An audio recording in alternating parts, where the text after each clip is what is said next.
I wanted to talk about how to best love your partner. Johnny and I are becoming strategic intervention coaches, and we want to specialize in working with couples because it's an area of our life that we have poured a lot into. And we're on our 8th year of marriage right now, and we feel like we have a lot of insights to share, especially now that we're becoming coaches. So, how to best love your partner? A few questions I always have are, do you ever feel at a loss with how to succeed in your relationship? Does it feel like you keep missing each other? Does it feel like they don't understand you and what you need? In human needs psychology, which is the underpinning of the coaching certification, there are 6 human needs that everyone is trying to meet and has to meet. And it's our top 2 needs that rule our motivations in life. So we must understand our top 2 needs as well as our partners if we are truly going to understand one another. And I've mentioned these before, but the 6 human needs are certainty, variety, significance, love and connection, growth, and contribution. And our needs stem from our childhood and what we lacked and what we were given and how we formed and what was missing and also what was in abundance. So for example, let's say a man is threatening to leave his wife. We would all look at him and think, you know, this is a terrible person. He's leaving his wife. We would be on her side immediately. But when we look at the wife, we notice that her top 2 needs are certainty and love and connection, while his top need is significance. Upon speaking with them, you would notice that she takes over the conversation and speaks for him a lot. You also find out that she uses her children to meet her need for love and connection, and that she also has a really strong bond with her family, and they've financially supported her recently. And meanwhile, he's going to work every day to make money for the family, and she's getting financial support from her family, which immediately makes him feel insignificant and like he can't fully provide. And then her children are getting all the love that should be shared with him, and it's not. And he becomes 3rd or 4th in line for his wife's attention and love. And because his first need is significance, that doesn't work very well. And so in order for him to feel significant and feel some certainty, he threatens to leave. And that's his way of meeting his need for significance and for certainty. The human needs are met in positive and negative ways. We can use them in manipulation. We can use them in love. Like, the needs go both directions. And a lot of us meet our needs in negative ways. And when you get stuck in a rut in a relationship, it usually means that your needs are not being met by your partner and you're trying to meet them in some other way that might be hurting your partner. So understanding these needs is the first and foremost thing when trying to revive a relationship. So this woman is busy holding everything together, basically, for the family, so she can meet her need for significance while fully ignoring her husband's need for significance. Did I say significance? So she can meet her need for certainty. If you look at your partner while they're doing something destructive, instead of stonewalling them, ignoring them, writing them off, or getting angry, it's better to act like a detective and figure out what need are they trying to meet right now and why is it not being met and how could I possibly meet this need. So we all want love, but for a lot of us, something else comes above love in our needs list. So some people will have love and connection as their top need, but a lot of people won't have love and connection as their top need. They'll have something else ahead of it. So for this woman, she has certainty ahead of love and connection. So she'll do anything to make sure she feels certain. And in order to feel loved, she needs to feel certain first. So because their financial situation was off balance and she felt like she was holding things together and he wasn't feeling significant, she made him not feel significant because she was pursuing certainty over love and connection. That's what she pursues first.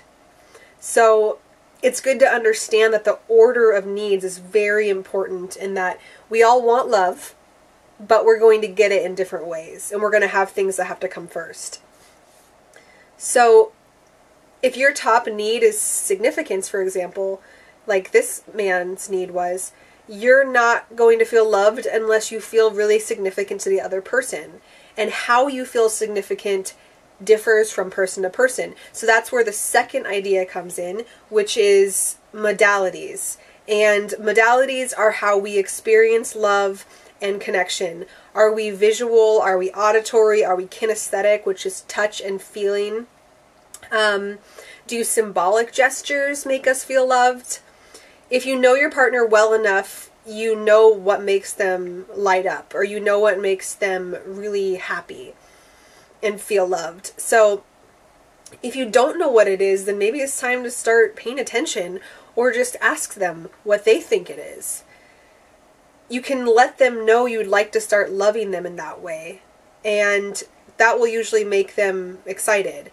But in some cases, you have to beware, because you'll try to show love in the way that they want love, and you'll be met with pushback, or you'll be met with a test, because they don't trust you yet. They think this is just a one-time thing, they're not going to do it again, and so they'll test you, because they've never seen you act like that before, possibly. So the tests are actually the most important part, because a lot of people will start loving their partner how they want to be loved, and the partner will push back and test them, and then they'll be like, well, screw it, then you don't even care, like I tried, and then they'll give up, and then both partners will feel misunderstood and mad. And instead, somebody has to go first. That is key in a relationship. Somebody has to go first. And we can't just wait around for that. So if you go first and your partner tests you, you push past that test. You keep pushing. You keep loving them how you know they want to be loved, even if they test you. And that's how marriage has longevity. That's how marriage has longevity. So being married truly to the end of time means pushing through those tests and continually meeting each other's needs day after day after day, and being innovative and being creative, bringing a sense of variety to the relationship, since that's another human need that we all need to meet, is variety. We're going to get bored. If we're married to the same person for our whole lives, you bet we're going to get bored in all areas. And so variety is another human need. Certainty and variety are both needs, but variety can come out in playfulness, and it can come out in trying to love your partner in different ways, or doing surprises for them, and going on romantic trips, or just writing them a little note, before they leave for work that they find in their lunch or something. Or sending them a text message when you wouldn't normally communicate with them. Those are all sorts of ideas for bringing variety into the relationship. So another question to ask your partner, it pertains to who raised them. And you can also ask yourself this question about who raised you, your parents or your guardians. So in the example couple I mentioned earlier, you could ask the woman, whose love did you crave the most, your mother's or your father's? And she would answer her father's love. Then I would ask her, how did you get his love, or who did you have to be for him in order to get his love? And she might answer, well, I had to be masculine and strong. Her father maybe would ask her to do things that were typical male tasks, and maybe he didn't really allow her to be emotional or allow her to express her feelings, and she was loved for being helpful and for holding things together. And now fast forward to her husband, she has stolen his significance because she dominates. And this is something that she learned from a young age from her own father. So when you ask these two questions, you discover a floodgate opens. And the two questions again are, whose love did you crave the most, your mother's or your father's? And what did you have to do or who did you have to be in order to get that love? These questions will bring up so many things, I promise.